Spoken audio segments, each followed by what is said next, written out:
चलिए जी शुरू किया जाए, स्टार्ट करें हम लोग। आइए स्टार्ट करते हैं, अपना इंजन स्टार्ट करते हैं। और इस इंजन में कौन सा चैप्टर चलेगा? डिविडेंड का चलेगा। लास्ट लेक्चर से हम लोग कैरी कर रहे हैं, है कि नहीं? लास्ट लेक्चर में हमने क्या बातें की आपसे?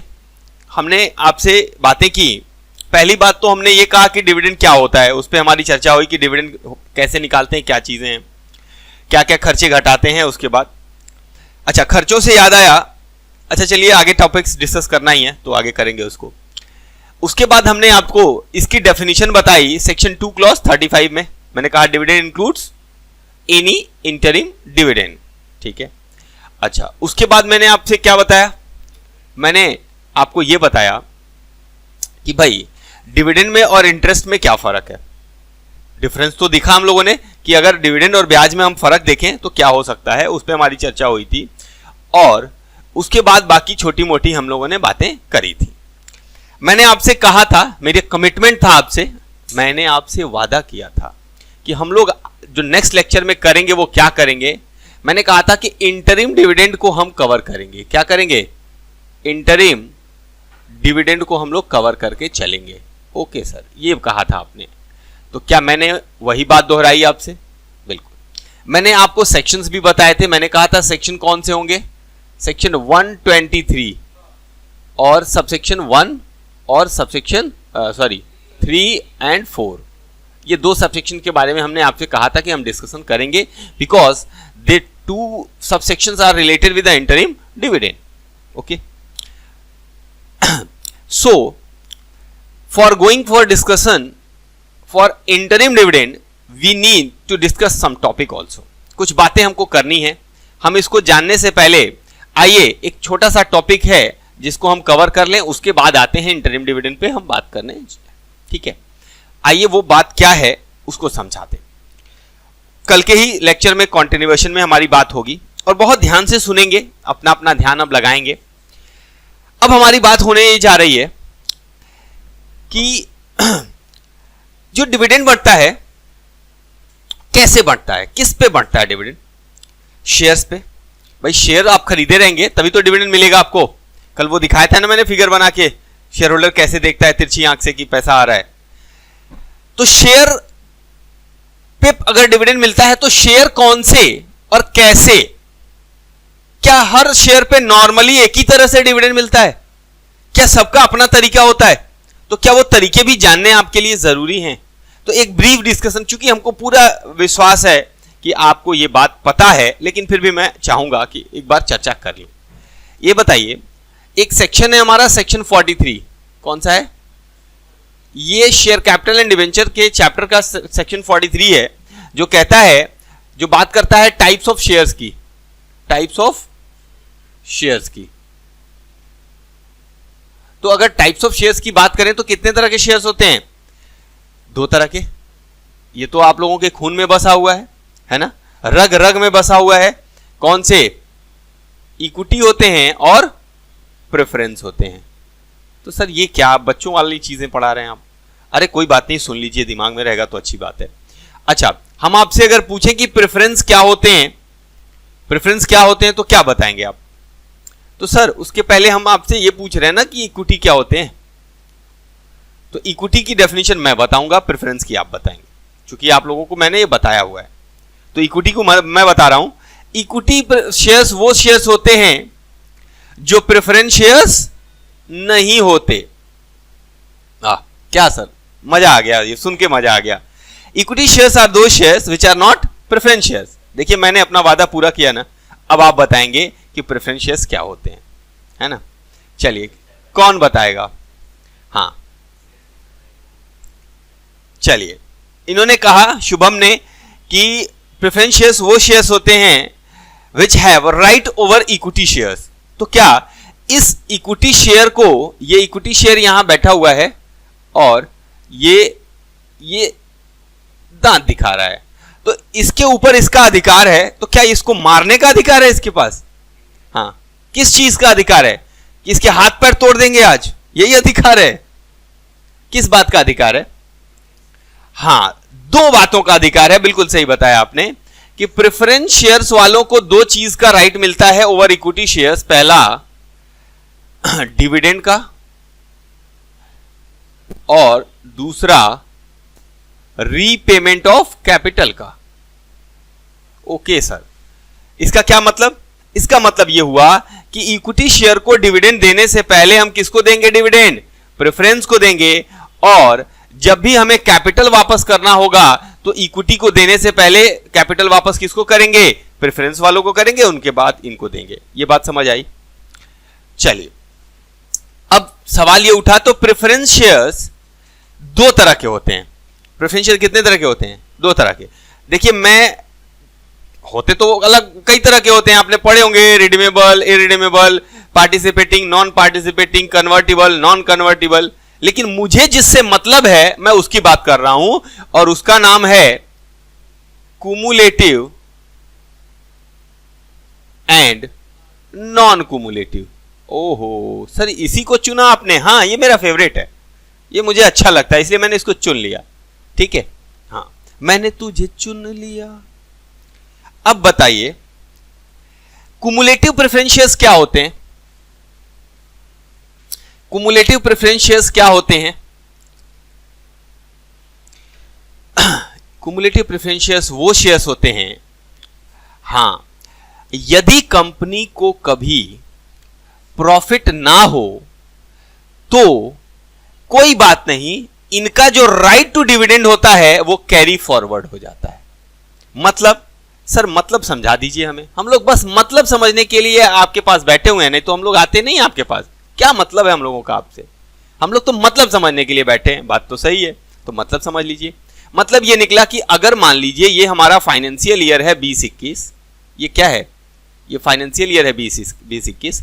तो 2021 फाइनेंशियल ईयर के में यदि मान लीजिए प्रॉफिट हुआ तो फिर उन कुमुलेटिव वालों को एक या तो फिक्स परसेंटेज से या फिक्स अमाउंट में जो भी होगा वो डिविडेंड दे दिया जाएगा। लेकिन अगले साल प्रॉफिट नहीं हुआ, अगले साल प्रॉफिट नहीं हुआ तो क्या होगा? लॉस। अब उनको पैसा देंगे? नहीं, उनका जो डिविडेंड बनेगा, जैसे मान लीजिए वो 12% प्रेफरेंस शेयर होल्डर्स थे, तो 12% 1 लाख रुपए लगाए होंगे उन्होंने, तो 1 लाख पे मान लीजिए 12% के हिसाब से उनको 12,000 रुपए मिलने थे। यदि ये लॉस नहीं होता तो लॉस हो गया तो नहीं मिलेंगे, तो ये 12,000 रुपए अब क्या होंगे? तो ये कैरी फॉरवर्ड हो जाएंगे अगले साल। अब अगले साल जब प्रॉफिट होगा तो इनको मिल जाएगा। तो अगले साल में अगले साल का डिविडेंड तो मिलेगा, साथ साथ ये भी कुमुलेट हो गया है। कुमुलेट हो गया मतलब जुड़ गया है, तो दोनों मिलेंगे, इसीलिए इनका नाम रखा हमने कुमुलेटिव प्रेफरेंस शेयर। ये समझ में आया? 4-5 साल हो गए तो 4-5 साल तक वो कूदते रहेंगे, कैरी फॉरवर्ड होते रहेंगे। और जैसे ही 2 साल बीतेगा ना, मैंने आप लोगों को पढ़ा रखा है, याद हो तो ठीक, अदरवाइज मेरी जिम्मेदारी, कि 2 साल से ज्यादा अगर डिविडेंड बाकी रहता है प्रेफरेंस शेयर होल्डर्स का, they will be treated as normal equity shares की तरह। उनको भी हर मीटिंग में वोट करने का राइट मिल जाता है, हर मीटिंग में वोट करने का। जैसे क्या प्रेफरेंस शेयर होल्डर्स को हर मीटिंग में वोट करने का राइट होता है? नहीं होता। तो अगर 2 साल तक उनका बकाया रह गया, कंसेक्यूटिव 2 फाइनेंशियल ईयर में अगर उनका डिविडेंड नहीं मिला, बकाया हो गया, तो फिर उस केस में उनको उसी तरह से राइट मिल जाएगा जैसे कि हर मीटिंग में वोट कर सके, वो उस तरह का राइट मिल जाएगा उनको, है ना? ऐसा होता है। तो वो बात तो शेयर कैपिटल चैप्टर वाली है, वो यहां नहीं करते। तो यहां ये बात समझ में आ गई कुमुलेटिव। अच्छा, अगर यही शेयर्स नॉन कुमुलेटिव हो तो क्या ये कैरी फॉरवर्ड होगा? नहीं होगा। तो ये इस साल का लॉस हुआ, इस साल का डिविडेंड गया काम से। अब ये इसका आप आनंद भविष्य में नहीं ले सकते, इसका मजा जो है वो अब बेकार है। ठीक है, तो ये नॉन कुमुलेटिव होते हैं। अब समझ में आ रहा है कि डिविडेंड किस बेस पे होता है, किस तरह से दिया जाता है। अच्छा, इक्विटी वालों को कैसे देते हैं? तो अभी हमने बताया कि इक्विटी वालों को देने से पहले किसको देते हैं? प्रेफरेंस वालों को। तो जो भी प्रॉफिट आता है पहले प्रेफरेंस वालों को दे लेते हैं। सर कौन सा देंगे? क्या करंट ईयर वाला देंगे या दोनों मिला के दे लेंगे? दोनों मिलाकर जब तक नहीं दे लेंगे प्रेफरेंस वालों को, तब तक इक्विटी वालों को 1 रुपया नहीं देंगे। अरे वाह, बात समझ आई? गले उतर रही है बात? मेरे तो उतर गई, मेरा माइक नीचे आ गया था। बताइए, ये बात समझ आ रही है? इक्विटी वालों को तब तक एक पैसा नहीं देंगे जब तक प्रेफरेंस वालों का कुमुलेटिव डिविडेंड, अगर कोई अरियर है वो मिला करके साथ साथ करंट का भी जब तक सारा का सारा पे ना हो जाए तब तक इनको नहीं देंगे। ठीक, अच्छा, इनको देंगे कितना? तो इनको देने के बाद जो पैसा बचेगा बोर्ड ऑफ डायरेक्टर्स डिसाइड करेंगे और फिर डिक्लेयर करेंगे, रिकमेंड करेंगे और फिर फाइनली एजीएम में शेयर होल्डर अप्रूव करेंगे, उतना ही दिया जाएगा।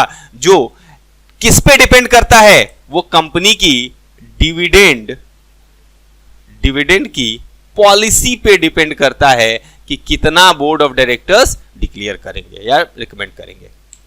बात समझ में आई? वो अपनी डिविडेंड पॉलिसी होती है कि कितना करना है हमें। कल भी मैंने ये चर्चा की थी आपसे कि कितना करेंगे वो बोर्ड ऑफ डायरेक्टर डिसाइड कर लेंगे। वो पढ़े लिखे होते हैं भाई, तेज आदमी होते हैं, है कि नहीं? वो अपना समझ लेंगे, डिविडेंड पॉलिसी जानते हैं। वो हम लोगों की तरह बहुत ज्यादा होशियार थोड़ी होते हैं, नहीं? बोलिए, ये बात समझ आई? ओके, तो एक बार मैं बस वर्ड्स को रीड कर दूं ताकि आपके गले में जो वो फंस गया हो ना वो उतर जाए नीचे, अब मन में जाकर के वो हिलकोरे ले आपके। तो आइए, dividend payable on the basis of nature of shares. तो नेचर ऑफ शेयर, अच्छा सुनिए, कुछ बच्चों के दिमाग में यह आएगा कि हमने जब नेचर ऑफ शेयर पढ़ाया था तो वो सेक्शन 44 में लिया था। सेक्शन 44 में मैंने नेचर ऑफ शेयर बताया था। मैंने कहा था शेयर नहीं, बेसिकली सिक्योरिटी वर्ड यूज किया था। सिक्योरिटी क्या होती है, उसका नेचर क्या होता है? That is a movable property. Securities क्या होती है? मूवेबल प्रॉपर्टी होती है, transferable in a manner provided in the article of the company. तो वो नेचर की बात नहीं कर रहे, नेचर मतलब टाइप्स की बात कर रहे हैं, किस तरह के शेयर्स हैं। मेरी बात समझ पाए आप? हम यहां नेचर की कौन सी बात कर रहे हैं, किस तरह के शेयर्स हैं, वो नेचर की बात कर रहे हैं, है ना? चलिए,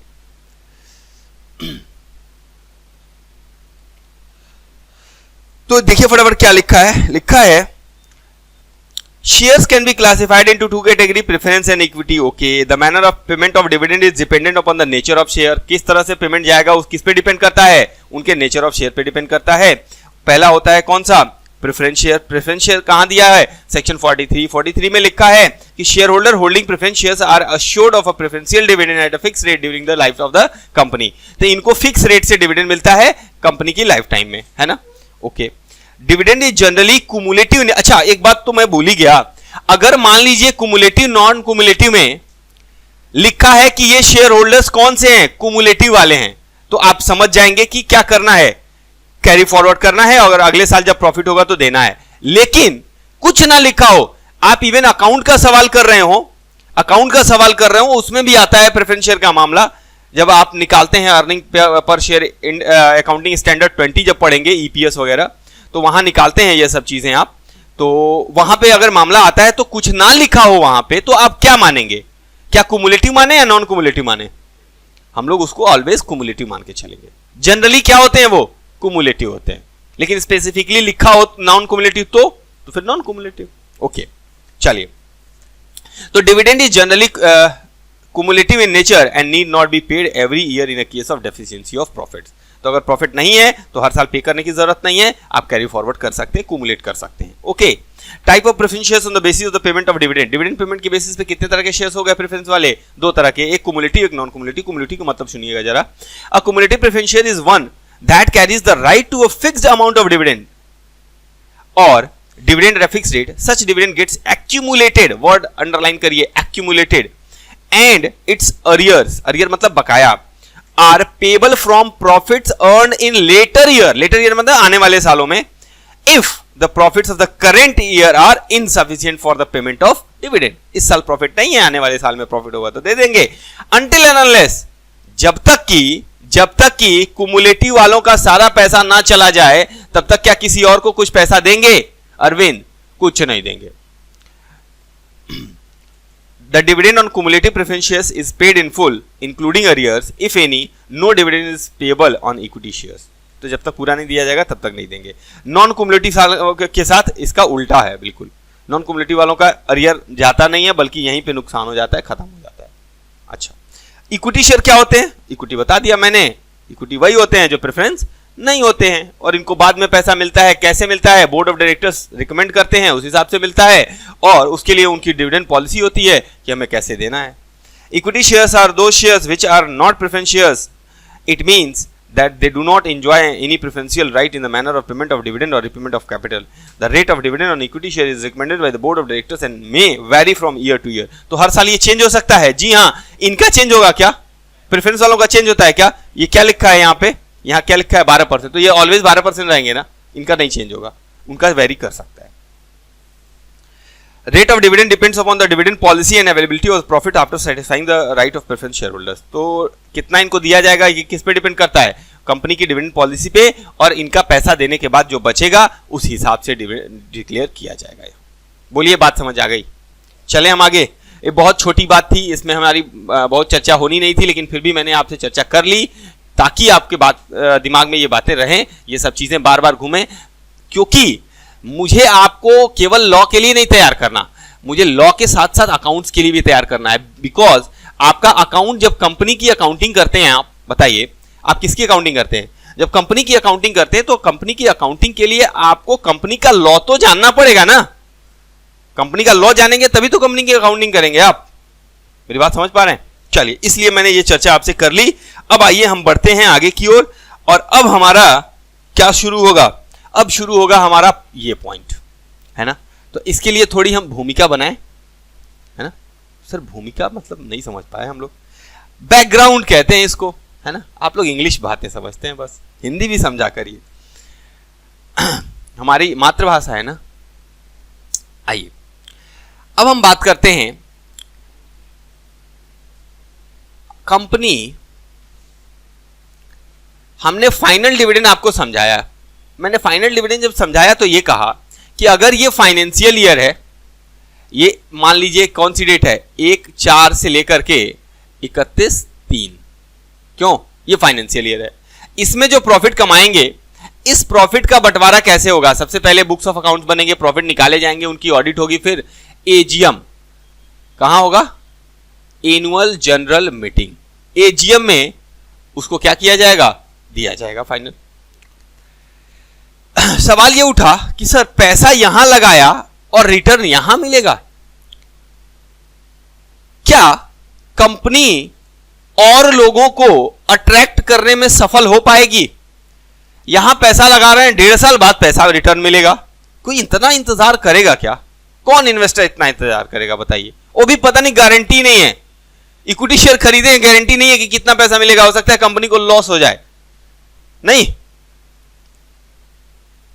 तो इसके लिए कंपनी कहती है कि भाई देखो, हम लोग अपनी कभी कभी इंटरिम फाइनेंशियल स्टेटमेंट बनाते हैं। क्या बनाते हैं? Interim financial statement. Interim financial statement का मतलब होता है कि वो फाइनेंशियल स्टेटमेंट जो ड्यूरिंग द ईयर बनता है, साल के बीच में बनता है। तो इंटरिम फाइनेंशियल स्टेटमेंट के बेसिस पे कंपनी क्या कैलकुलेट करती है? अपना प्रॉफिट कैलकुलेट करती है। तो जब प्रॉफिट कैलकुलेट करती है तो अब इस प्रॉफिट को वो कहती है कि हम चाहते हैं कि ड्यूरिंग द ईयर ही बांट दें, ड्यूरिंग द ईयर ही बांट दें, जब सफिशिएंट प्रॉफिट होता है। ये प्रॉफिट क्या होता है? सफिशिएंट होता है, भरपूर होता है। इसका फायदा क्या होगा? कंपनी प्रॉफिट कमा रही है और इन्वेस्टर्स को अट्रैक्ट करना है, और हमें फंड की रिक्वायरमेंट है, हम पैसा अच्छा कमा रहे हैं, लेकिन हमारे पास कई सारे और प्रोजेक्ट्स हैं जहां पैसे लगा सकते हैं, है कि नहीं। तो अब कंपनी इसके लिए कहती है कि भाई हम चाहते हैं कि हम मिड ऑफ द ईयर, मतलब या तो ड्यूरिंग द ईयर, साल में ही कुछ पैसे डिविडेंड के रूप में बांट दें। तो अब बताइए, वो पैसा जो ड्यूरिंग द ईयर बटेगा, वो पैसा क्या, वो डिविडेंड क्या कहलाएगा? क्या फाइनल नाम दे सकते हैं उसको? नहीं, इसलिए उसका नाम रखते हैं इंटरिम। इंटरिम मतलब बीच में। किसके बीच में? किसके बीच में? फाइनेंशियल ईयर के बीच में। अच्छा, अब सुनिए, हमने प्रॉफिट्स कमाए, यहां हमने डिविडेंड बांट दिया, हो सकता है यहां बांट दिया हो, ये फाइनेंशियल ईयर खत्म हो गया, और हमने यहां डिविडेंड नहीं बांटा, लेकिन प्रॉफिट कमा के हम रखे हैं। अब हम चाहते हैं इस पीरियड में डिविडेंड बांटना, एजीएम से पहले। मेरा सवाल है आपसे, क्या यह संभव है कि फाइनेंशियल ईयर एंड होने के बाद लेकिन एजीएम से पहले डिविडेंड बांटा जा सके? और मान लीजिए मुझे नहीं मालूम मैं क्या बोल रहा हूं, लेकिन मान लीजिए बांट दिया गया, तो इसका नाम क्या रखेंगे? क्या इसको फाइनल डिविडेंड बोले या इंटरिम बोले? दो बातें समझ में आई। पहला सवाल का जवाब दीजिए, क्या यह संभव है? क्या फाइनेंशियल ईयर खत्म होने के बाद आप डिविडेंड बांट सकते हैं, वो भी इस ईयर के लिए? इस ईयर के लिए क्या यहां डिविडेंड बांट सकते हैं? आप लोग तेज हैं, बिल्कुल, बहुत बढ़िया, बिल्कुल बांट सकते हैं। लेकिन सवाल यह उठा कि अगर ऐसा कर सकते हैं तो उसको नाम क्या दें? क्या इंटरिम नाम दे सकते हैं? क्या साल के अंदर हो रहा है, क्या इंटरिम नाम दे दें? इंटरिम नाम दे सकते हैं, क्योंकि यह फाइनल नहीं है। अब फाइनल कब होगा? एजीएम में फाइनल डिविडेंड बढ़ता है। ओ माय गॉड, ऐसा भी है क्या सर? हां, यही है सेक्शन 123 सबसेक्शन 3 यही कहता है कि आप इंटरिम डिविडेंड दो पीरियड में बांट सकते हैं, एक तो ड्यूरिंग द फाइनेंशियल ईयर और दूसरा फाइनेंशियल ईयर एंड होने के बाद लेकिन बिफोर एजीएम। तो अब अगर हम आपसे कंक्लूजन पूछें, एक बात पूछें कि बताइए इंटरिम डिविडेंड कब बांटा जा सकता है? Before AGM. चलिए, आपने कहा बिफोर एजीएम, तो आपने एंड डेट तो बता दी मुझे, क्या आप मुझे पहली भी डेट बताएंगे? Financial year, okay, starting of financial year, यही ना? आपने कहा कि सर इसके बीच में, एजीएम और फाइनेंशियल ईयर स्टार्ट होने के बीच में, जरा बताइए ये क्या है? Previous year. क्या प्रीवियस ईयर का यहां एजीएम हुआ होगा? क्या एजीएम के बाद हम ये डिविडेंड जो बांटते हैं, क्या इस पीरियड में नहीं बांटे होंगे? अरे भाई, इस फाइनेंशियल ईयर के बांटे होंगे। हां, कंक्लूजन क्या निकला कि interim dividend can be distributed between two AGM. मेरी बात समझ में आई? फाइनल डिविडेंड कब बढ़ता है? एजीएम में। लेकिन इंटरिम डिविडेंड कब बढ़ता है? दो एजीएम के बीच में कभी भी आप इंटरिम डिविडेंड बांट सकते हैं। बोलिए, ठीक है? हां, तो अब ये टाइम पीरियड पता चला इंटरिम डिविडेंड का। एक बात तो समझ में आ गई, एक मेरा कॉन्सेप्ट आपके मन में उतर गया, आपके दिल पे वो राज कर रहा है अभी। क्यों? ओके सर, कोई डाउट हो तो बोलिए। सर ये कहां लिखा है, जरा हमें बताइए, ये हम इसको पढ़ना चाहते हैं हम लोग। ओके, मैंने कहा ठीक है, मैं आपको दिखा रहा हूं। Section 123 subsection 3 and section 123 subsection 4 तो बाद में करेंगे, 4 बताएंगे क्या है, लेकिन 3 की बात करते हैं फिलहाल। Contains provision regarding interim dividend, following points are noteworthy. कौन कौन से इंपॉर्टेंट पॉइंट्स हैं वो सुनिएगा। पहला, it can be declared during any financial year. ये बात लिखी हुई है, क्या आप सहमत हैं मेरी बात से? ये ओके। इसके बाद further, it can be declared at any time during the period from closure of the financial year till the holding of AGM. बोलिए, ये बात समझ आई? तो क्या हम ये कह सकते हैं कि दो एजीएम के बीच में आप क्या डिविडेंड डिक्लेयर कर रहे हैं? इंटरिम डिविडेंड डिक्लेयर कर रहे हैं। कुल दोनों जोड़ लीजिए, तो दो एजीएम के बीच में, भाई एजीएम में करेंगे तो फाइनल, दो एजीएम के बीच में करेंगे तो इंटरिम। ओके, ये बात इतनी समझ में आ गई। चलिए, अब बताइए मुझे, ये डिविडेंड डिक्लेयर करेगा कौन? ये डिविडेंड डिक्लेयर करेगा कौन? चलिए, क्या इंटरिम डिविडेंड एजीएम में होता है? क्या इंटरिम डिविडेंड एजीएम में होता है? नहीं। एजीएम में होगा तब तो फाइनल हो जाएगा। तो इसका मतलब इसमें क्या शेयर होल्डर का कोई रोल होगा? एजीएम नहीं तो शेयर होल्डर नहीं, तो क्या शेयर होल्डर का कोई रोल होगा? नहीं होगा। तो इसका मतलब यह हुआ कि इसको डिक्लेयर करने की पावर किसके पास है? बोर्ड ऑफ डायरेक्टर्स के पास है। वही इसको डिक्लेयर करेंगे, वही सब कुछ करेंगे। तो सवाल उठा ये कि सर इसका प्रॉफिट कैसे कैलकुलेट होता है, कैसे ये डिविडेंड डिक्लेयर होता है? तो इसका डिक्लेरेशन का डिविडेंड का जो डिक्लेरेशन होता है, इसके लिए पहले हमें ये जानना होगा कि इसके सोर्सेस क्या हैं, कहां कहां से हम इंटरिम डिविडेंड को डिक्लेयर कर सकते हैं। क्यों, क्या सोर्सेस जाने हम? हाँ, सेक्शन 123 सबसेक्शन 3 में सोर्स भी बताया गया है, स्रोत। बताइए, गंगा जी कहां से निकली हैं? गंगा नदी कहां से निकली है? हिमालय से। हिमालय क्या है? सोर्स है उनका। नहीं, आप समझ रहे मेरी बात? हां, उसी तरह से इंटरिम डिविडेंड कहां से निकला है, वही तो जानना है, वही तो सोर्स होगा। अब सोर्स बताने जा रहे हैं, ठीक है। आइए, तो सोर्स के बारे में अब चर्चा होनी है हमारी। हाँ, ये बात है, इंटरिम डिविडेंड कहां से निकला होगा। अब आप लोग दिल थाम के बैठेंगे और देखेंगे सोर्सेज ऑफ इंटरिम डिविडेंड कहां से डिक्लेयर कर सकते हैं। सबसे पहला पॉइंट, पहला हिमालय। हिमालय की गोद से निकली है गंगा ना। हाँ, तो पहला जो सोर्स है वो क्या है? वो है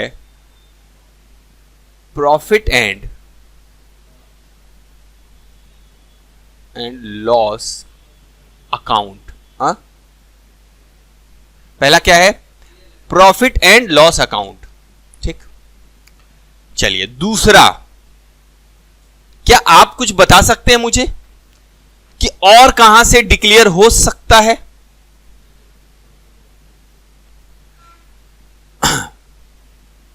हां, प्रॉफिट फ्रॉम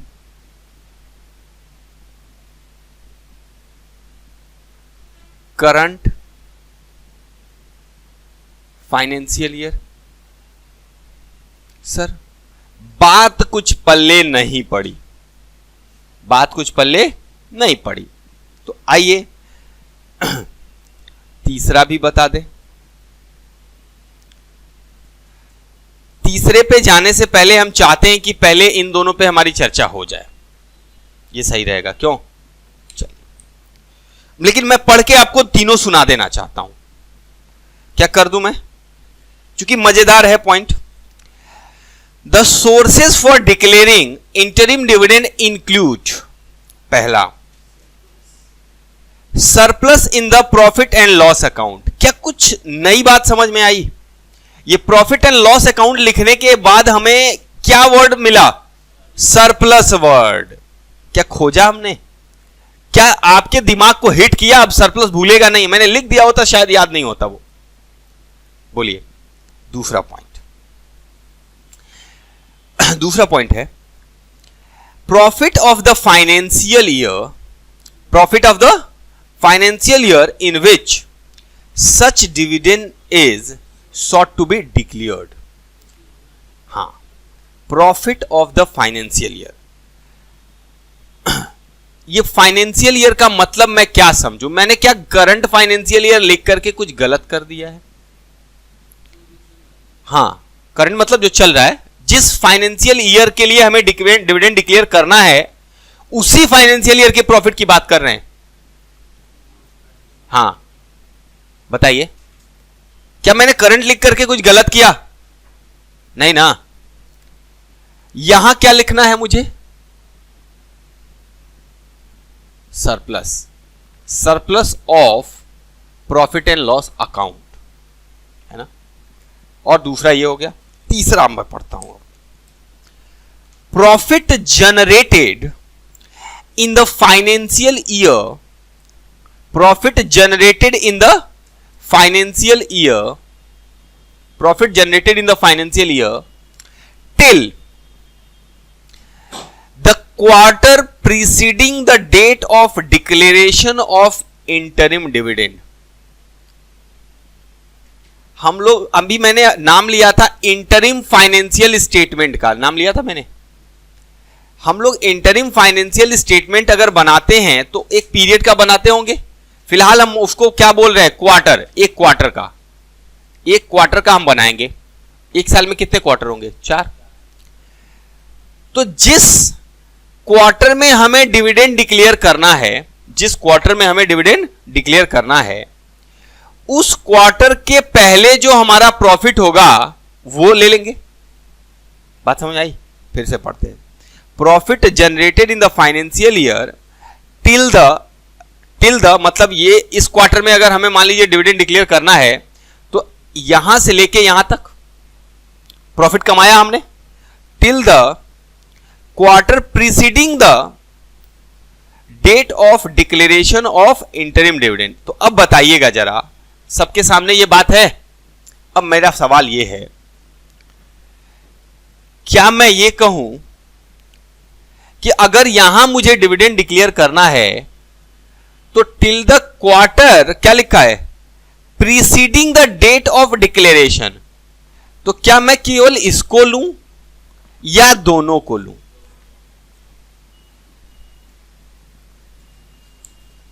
मेरी प्रॉब्लम समझ में आ गई आपको? मैंने अपनी प्रॉब्लम्स रख दी आपके सामने.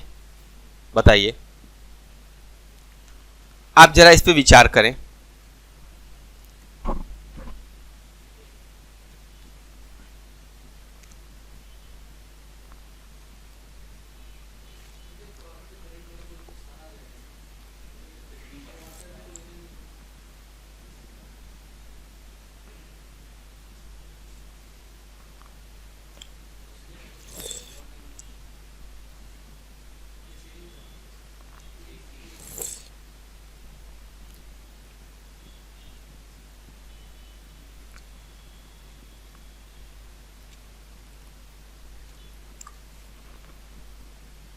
चलिए, तो हम लोग अब यहां से शुरुआत करते हैं. ठीक है,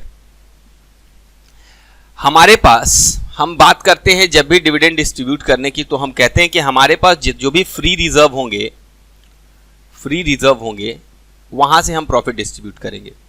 ये बातें हम कहां भी सीखेंगे, जब हम 123 सबसेक्शन 1-2 पढ़ाएंगे तो वहां भी ये बातें हम करेंगे आपसे, और ये बताएंगे कि फ्री रिजर्व का मतलब तो कल लास्ट क्लास में भी बता दिया था मैंने. फ्री रिजर्व का मतलब जो प्रॉफिट अवेलेबल होता है शेयर होल्डर्स को डिस्ट्रीब्यूट करने के लिए फ्रीली. इसमें कुछ चीजें इंक्लूड नहीं करते, जैसे अनरियलाइज्ड जो गेन होते हैं. देखिए, हमेशा डिविडेंड कहां से बंटना चाहिए, कमाए हुए प्रॉफिट से. कहां से बंटना चाहिए, अपने कमाई से दीजिए. किसी को देना है तो अगर आप चाहते हैं फरेब करके देना, वो अलाउड नहीं है. सर फरेब ये कहां से आ गया इसमें? अनरियलाइज्ड गेन, वो पैसा जो आपको मिला ही नहीं है और कह रहे हैं बांट दे रहे हैं हम, वो पैसा भी रियलाइज नहीं हुआ है आपको और कह रहे हैं कि हम लोग को आपको बांट रहे हैं ना. क्या है वो, कैसे बंटेगा? जो रियलाइज ही नहीं हुआ वो बंटेगा कैसे? आप नोशनल प्रॉफिट बांट रहे हैं, आप रिवैल्यूएशन रिजर्व बांट रहे हैं. क्या बांट रहे हैं? क्या रिवैल्यूएशन रिजर्व, ये मेरे पास ये एसेट है, ये इसकी रिवैल्यूएशन कर दी हमने, इसको रीमेजर कर दिया. 10 रुपए का था, आज 15 रुपए का कर दिया. अब बताइए, इसकी मेजरमेंट करने से इसकी वैल्यू तो बढ़ गई. क्या आया मेरे पास? कुछ नहीं आया. क्या जेब में क्या आया? जेब में क्या आया? कुछ भी नहीं आया. अब उसको कैसे बांट दें हम?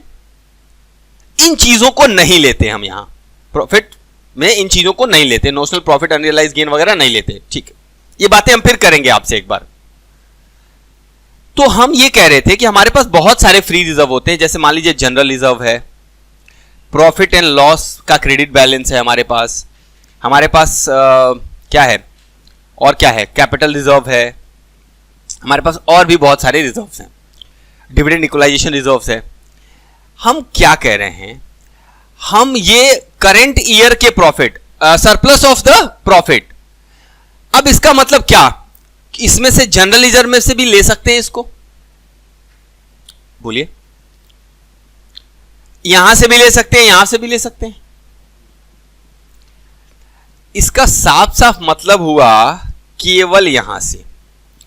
अगर प्रॉफिट एंड लॉस अकाउंट में आपके पास क्रेडिट बैलेंस है तो वहां से आप बांटेंगे इंटरिम डिविडेंड।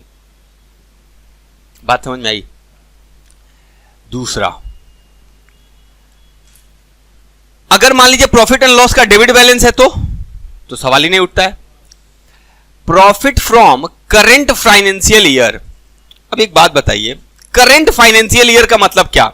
ये मेरा पूरा फाइनेंशियल ईयर है यहां से लेके यहां तक। अब अगर मान लीजिए आप यहां बांट रहे हैं, बहुत ध्यान से सुनिएगा, यहां बांट रहे हैं, तो हम क्या बोल सकते हैं कि करंट फाइनेंशियल ईयर के प्रॉफिट से यहां बांट देंगे? अरे करंट फाइनेंशियल ईयर का प्रॉफिट निकला कहां? अभी फाइनेंशियल ईयर का प्रॉफिट निकला कहां? तो ये प्रॉफिट कब यूज करेंगे? जब आप फाइनेंशियल ईयर एंड होने के बाद बांट रहे हैं, एजीएम के पहले बांट रहे हैं। नहीं बात समझ में आई? तो हमारे पास पूरे फाइनेंशियल ईयर का प्रॉफिट आ गया, उसको कैलकुलेट कर लिया, वहां से हम लोग बांट देंगे। कब? जब इंटरिम डिविडेंड दे रहे हैं बिफोर द एजीएम। सर अब यहां किसी पर्टिकुलर क्वार्टर में बांट रहे हैं तो इसके लिए क्या लें?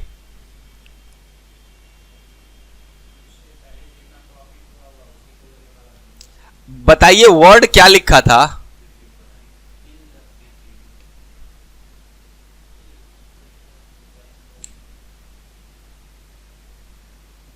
बताइए, फिर से मैं पढ़ रहा हूं। अब profit generated in the financial year, profit generated in the financial year till the quarter preceding the date of declaration of interim dividend. मतलब अगर ये डिविडेंड हमें यहां मान लीजिए देना होता तो profit generated during the financial year till, अब ये ड्यूरिंग को हटा रहे हैं, टिल द क्वार्टर प्रीसीडिंग, मतलब इस क्वार्टर के पहले जो हमारा प्रॉफिट हुआ है उससे बांटेंगे ना। क्यों? केवल इससे क्यों? मुझे बताइए ना, केवल इससे क्यों? क्या लॉजिक निकल रहा है कि पिछले वाले क्वार्टर से बांट दो, ये वाले क्वार्टर को बचा के रखो? ऐसा क्यों? कोई लॉजिक है इसका? बताइए, कुछ लॉजिक है इसका कि हम बचा लें उसको? नहीं दिख रहा है मुझे, बोलिए ना। क्या इससे ये बात नहीं समझ में आती? Profit generated in financial year till the quarter preceding the date of declaration of interim dividend. तो जिस डेट को डिक्लेयर किया गया है उस डेट के पिछले वाले क्वार्टर तक जो फाइनेंशियल ईयर में प्रॉफिट आया है उसकी बात हो रही है। बोलिए, पक्की बात है ना? अच्छा, आपने पूछा दूसरा पॉइंट कौन सा? ये वाला, करंट फाइनेंशियल ईयर। दूसरे पॉइंट में लिखा है profit of the financial year in which such division is sought to be. अभी बताइए एक बात मुझे, मैंने ये कहा कि अगर मैंने यहां डिविडेंड डिक्लेयर किया, वो भी इंटरिम डिविडेंड, तो जरा मुझे ये बता दीजिए वो किस फाइनेंशियल ईयर का होगा? क्या इस साल का होगा या इस साल का होगा? भाई मान लीजिए यहां ये हमारा कौन सा है? 20-21, और ये कौन सा ईयर चलेगा? 21-22। तो यहां अगर हमारा डिविडेंड डिक्लेयर होता है तो वो किस ईयर का होगा? 21-22 का या 20-21 का? 20-21 का ना। तो 20-21 का प्रॉफिट ले लेंगे, क्या दिक्कत है? 20-21 का प्रॉफिट ले लेंगे, क्या प्रॉब्लम है? नहीं समझ में आई बात? लेकिन इसके लिए हमारा institute of company secretary of India, ICSI, कौन? ICSI ने एक सेक्रेटेरियल स्टैंडर्ड 3 दे रखा है। क्या दिया है? Secretarial standard 3। सेक्रेटेरियल स्टैंडर्ड 2 जो है मीटिंग के लिए होता है, उसमें बहुत सारी बातें होती हैं। सेक्रेटेरियल स्टैंडर्ड 3 बता रखा है। उसने कहा है कि जब हम प्रॉफिट्स का कैलकुलेशन करते हैं इंटरिम डिविडेंड के लिए, तो उसमें कुछ महत्वपूर्ण बातों का ख्याल रखते हैं कि डेप्रिसिएशन घटा है कि नहीं। पूरे साल का डेप्रिसिएशन अनुमान लगाते हैं कि इतना होगा, इतना घटाइए, कोई नुकसान तो नहीं होने वाला, खर्चे क्या क्या होने वाले हैं। तो सारी चीजों का उसके बाद देखेंगे कि सफिशिएंट प्रॉफिट बच रहा है कि नहीं, तब हम इंटरिम डिविडेंड बांटते हैं। सारे ये ख्याल करने के बाद। ठीक है, ये बात समझ में आ गई? चलिए, सोर्सेज समझ में आ गए। अच्छा, अब इसके बाद फिर हम लोग सेक्शन 123 सब सेक्शन 1 में जाएंगे ना, फिर सोर्स देखेंगे, लेकिन वो सोर्स किसके लिए होगा? वो फाइनल डिविडेंड के लिए होगा। ये इंटरिम डिविडेंड का है, ठीक है। तो don't mess with sources of final dividend with sources of interim dividend. क्यों मैंने इसको अलग किया? This is not my pattern. My pattern is to go from subsection 1 to subsection and last, but here I decided to just complete the concept of interim dividend, then to start concept of final dividend. ठीक है, are you getting my point why I did so? चलिए आगे बढ़े। तो मैंने 2 points आपको कराए, 2 points, 2 नहीं बेसिकली 3। क्या क्या? सबसे पहला इंटरिम डिविडेंड का टाइमिंग मैंने बताया आपको, दूसरा इंटरिम डिविडेंड कौन डिक्लेयर करता है ये बताया, और तीसरा सोर्सेस क्या हैं ये मैंने बताया। क्या आप मेरे बात से सहमत हैं? मन में बात उतर रही है आपके? Okay, good.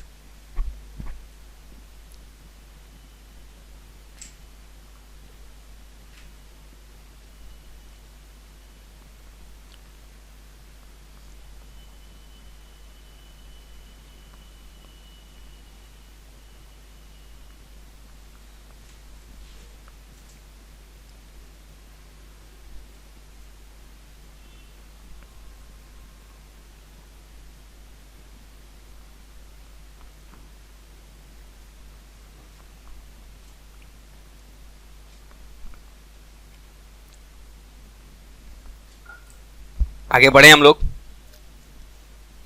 अब आइए, अब हम आपसे बात करने जा रहे हैं, नेक्स्ट हमारा ये कॉन्सेप्ट इसी में है, वो रेट ऑफ डिविडेंड को लेके है। क्या लेके है? Rate of dividend. बताइए, डिविडेंड डिक्लेयर कौन करेगा? Interim dividend board of directors ये डिक्लेयर करेंगे। बोर्ड ऑफ डायरेक्टर्स कितना डिक्लेयर करेंगे?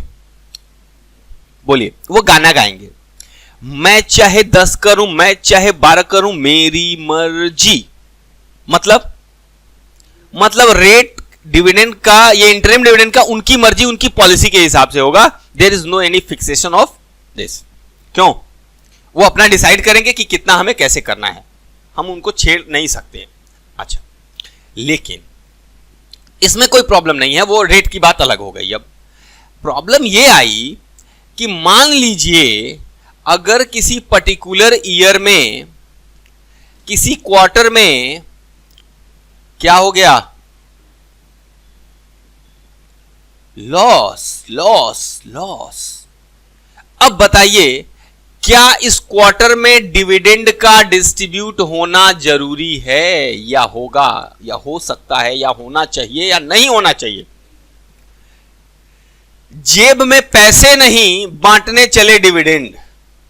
मैं कबीर दास बन गया हूं, है ना। जेब में पैसे नहीं और बांटने चले डिविडेंड। बताइए, क्या ये संभव है? ये संभव है, लेकिन देखिए, आप लोग जानते होंगे कि कंपनी बहुत सारे रिजर्व्स बनाती है। क्या बनाती है? बहुत सारे रिजर्व। वो किस दिन के लिए बनाती है? वो इसी दिन के लिए बनाती है कि अगर मान लीजिए कभी हमें नुकसान हुआ तो उस नुकसान की भरपाई वहां से कर लेंगे। डिविडेंड तो बांटना ही बांटना है ना, आज तक बांटते आ रहे हैं। अभी नहीं बांटेंगे तो लोग जान जाएंगे ना कि हम लॉस में जा रहे हैं और प्रॉब्लम है, हमारे यहां इन्वेस्टमेंट कम कर देंगे। तो हमारे पिछले प्रॉफिट्स जो बचे हुए हैं, हमें प्रॉफिट एंड लॉस अकाउंट में हमारा बैलेंस बचा हुआ है, बांट देंगे, क्या प्रॉब्लम है। लेकिन सवाल उठा कि कितना। तो इसके लिए नहीं, इसके लिए जिस फाइनेंशियल ईयर के क्वार्टर में लॉस हुआ है, उसके पीछे के 3 फाइनेंशियल ईयर को देखना शुरू करेंगे।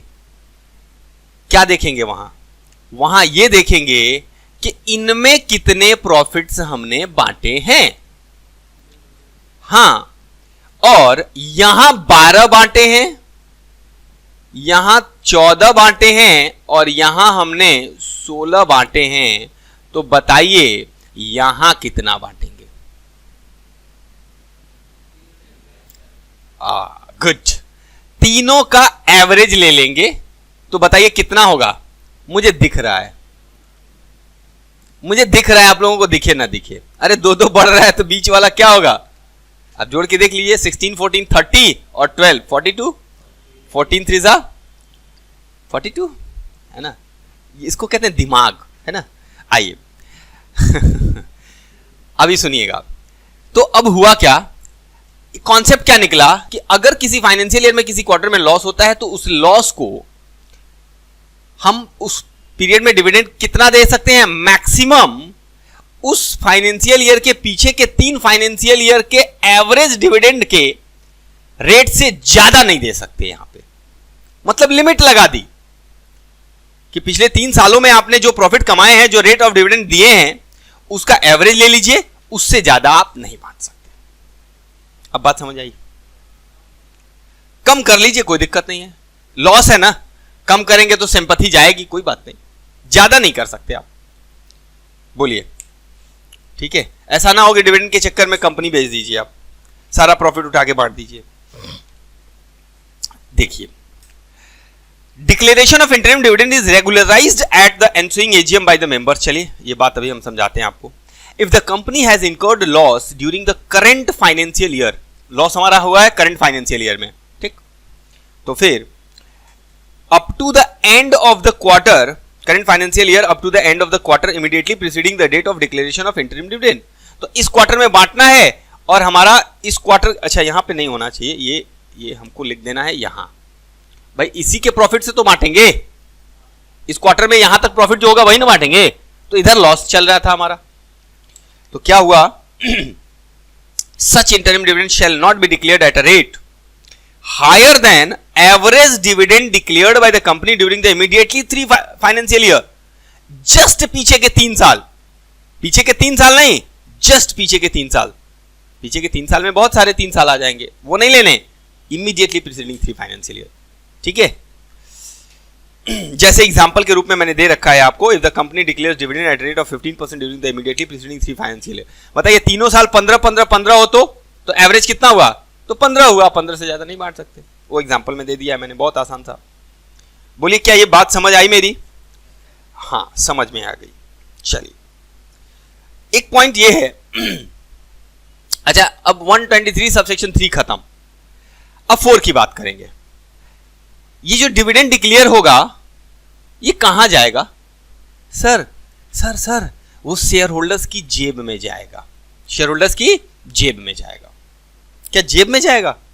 तुरंत जेब में निकलेगा चला जाएगा? अरे नहीं, उसमें टाइम लगता है, उसको 30 दिन के अंदर अंदर देना रहता है।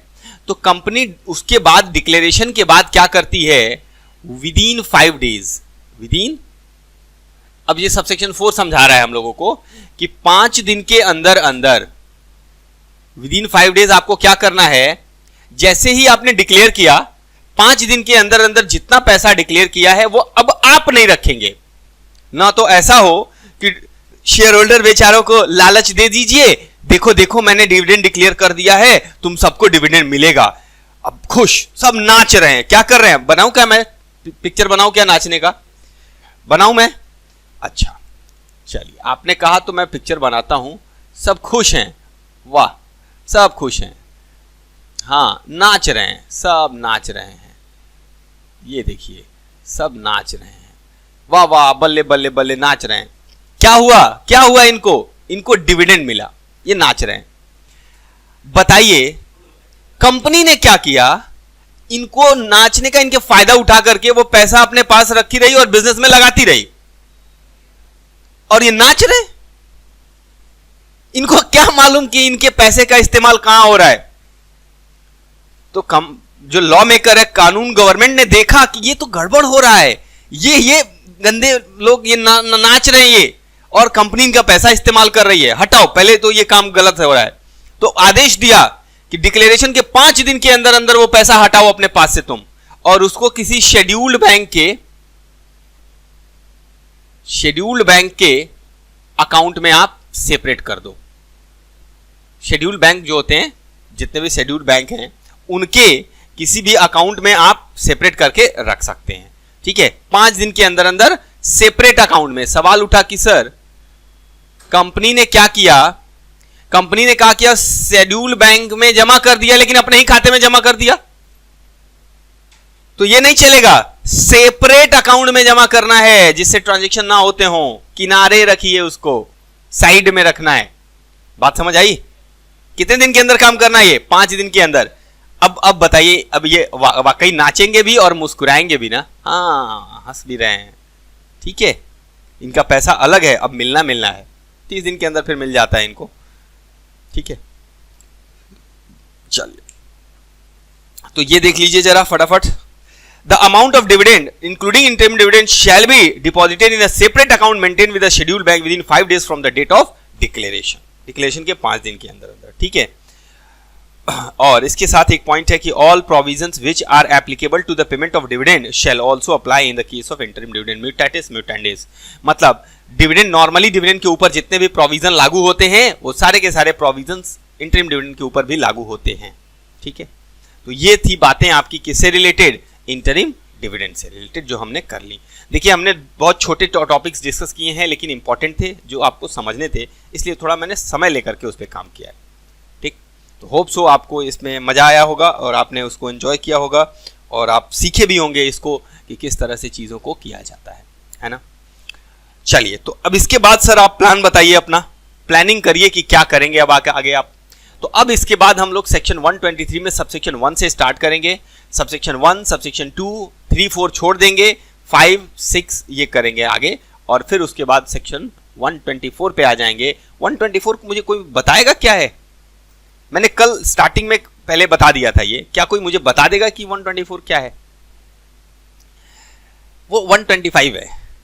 124 है अनपेड डिविडेंड अकाउंट। क्या है? Unpaid dividend account. और 125 आईपीएफ है, investor education and protection fund, ठीक है। उसके बाद 126 जो होता है वो हाँ शेयर्स इन अभियान की बात करता है, डायलेमा वाली सिचुएशन की, राइट शेयर बोनस शेयर्स के बारे में मैंने चर्चा की थी। और 127 फिर सजा मिलनी है आपको, किस लिए?